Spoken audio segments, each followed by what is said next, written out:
Hello again, YouTube modeling community. Mike here, Mike's Miniature Motors. Oh man, I've debated long and hard whether to do this video of this car. Because I have a lot of what I call non-survivors cars that I'd built, but they're in similar condition to this, if not worse, or missing pieces. But the reason I wanted to share this car with you is, I hope to one day get back to this car and restore it, if you will. Um, it's busted up, but I do have all the pieces. What's special about this car to me is it is the first car that I won a first place with in the street machine class at an IPMS show here in San Antonio, Texas. And there are almost 20 cars in the class. And some of my, what I would say, mentors were at the show. I don't remember if I competed against any of them in the street machine class, but some of the people that I looked up to were there, and so on and so forth. But I invested a lot of time, a lot of money in this car, so to say. You know how some of the aftermarket stuff can add up. And I put just about everything um, that I could into this car. At that time, this was the most detailed build that I'd ever done. The main reason it kind of came up is, you see the blue on the Camaro. If you watch the ZR1 video that I posted before this, it's that same plastic coat, candy blue, um, but it was over a silver base versus that pearl coral. And I was like, man, what? I need to dig out that Camaro, look at where it's at, and um, I knew everything was complete because I remember, what happened. But the story behind this car and why it's in the condition it's in is I had a friend over shortly after I moved into the house, and I was taking cars out and showing it to him, and I'd pulled this car out of the display case, and I turned around, and I guess I turned around a little too fast or whatever, and it went from my hands to the floor. Of course, my heart sunk because I saw that it kind of busted apart. The body wasn't off of it at that point, but I could see, the damage. I stopped basically what I was doing. My friend was there, and we started trying to pick up the pieces off the floor. And I slowly inventoried the car, studying it to see what might still be, gone to the floor monster. And lucky for me, I was able to find all the pieces. So anyway, I'm babbling. Let me go into a little bit of what I've done. I'd sanded. If anybody builds any of the Revell 69 Camaros, you can sand that grill open by just sanding from behind um, to open it up. And of course, it just makes all the difference in the world. I've already explained the paint. The rear fin came off, but it is what it is. And if I redo this car, I'm going to try to put it back together as is. I'm not going to try to strip it, repaint it, and redo all the work that I've done. I like trying to keep my cars.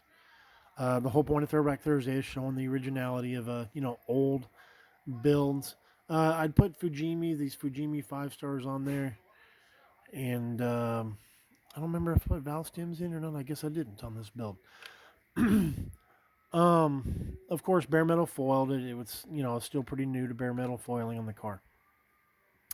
As you can see from the seats, this is my first set of seat belts that I'd ever done.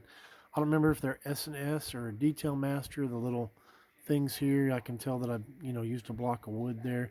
I think the extra seatbelt material is from a Fujimi 4GT 40 kit. I don't remember. Or no, it's actually from a Japanese kit. Anyway, doesn't matter. S&S center steering wheel spokes. Um, Interior was flocked. Uh, I want to say in those gauges, I don't know if I can focus on it. Focus camera.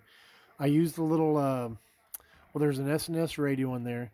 There's um, of course, the decals for the dash, but I can't think, replica miniatures of Maryland. There we go. Just looking for all those words. The little rings to go around the gauges. Of course, bare metal foil on the door panels. SNS speaker grills. I do have the other speaker grill. Um, Door locks, if you see there on both sides. Put the door locks in there. Um, oh man, I forget who made this tack at the time, but aftermarket tack. Can I swing around? Performance Detail Products. There we go. That's who made that. Anyway, I fully wired this thing. I loved it. This was like the first kit I ever had that had a clear bottle. Um, tried to wire everything up, like the batteries wired up, stop moving around, focus. Ignition wires. This was the first car that I ever put the curly cues on. It's something that I saw somebody do once, and I thought, oh, that's kind of a neat trick. Um, the heater hoses. I wish these are MSC. I think that's the name, or MSC. They used to advertise in Scale Auto heater hoses. I loved them because if you can see in the camera there, they had the print on them. What else I do? Machined aluminum valve covers. I love these big block valve covers. I don't remember who made those. This is actually where's my tweezers? An S&S air cleaner. Aluminum. Don't know if you can see on the master cylinder. Did the curly cues on there, not on the light. Down to a block. Oh, something fell out. Oh, one of the valve covers. Um, Vacuum advance on the breather there. Ran all the brake lines. Made shackles so the car would be, have a rake to it. Um, these are S&S photo etch calipers. I don't remember. So much stuff I did to this car. The alternators got wires coming out of it to the starter, to the battery. Of course, the braided metal hose.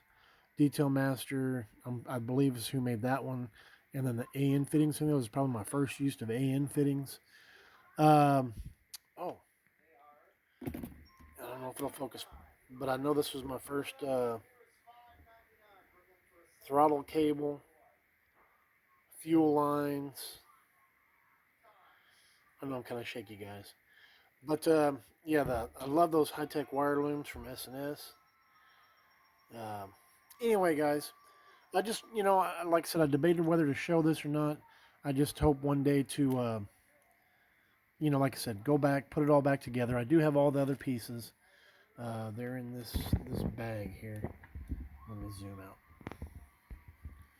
I do have the back glasses and the fin and the other seats, and I had metal shocks on there. I don't know if you can see those. Aluminum mufflers. Like I said, I really went all out on this car. And I got a first place trophy with it. Sadly, when I moved to the house, I didn't pack real good. 20-year-old, thinking, oh, everything will be just fine. Or I was in my 20s. And it was one of those 3-tier trophies. And I just threw it in a box. And when I got to the house here and started unpacking it, it busted up. The marble pieces on it. Anyway, neither here nor there. So I don't have the trophy for it anymore. So that was kind of sad. But it is what it is. Anyway, guys, I'm kind of babbling on. I just kind of wanted to share this 69 Camaro with you. Like I said, hopefully, maybe after the Z and I've got 2 other builds I want to get done, maybe I'll try to restore it to its old glory and, show it again. Anyway, guys, hope it didn't bore you. Hope you enjoyed this. And thumbs up, questions, comments. Y'all know the routine. And y'all have a great weekend. Bye-bye.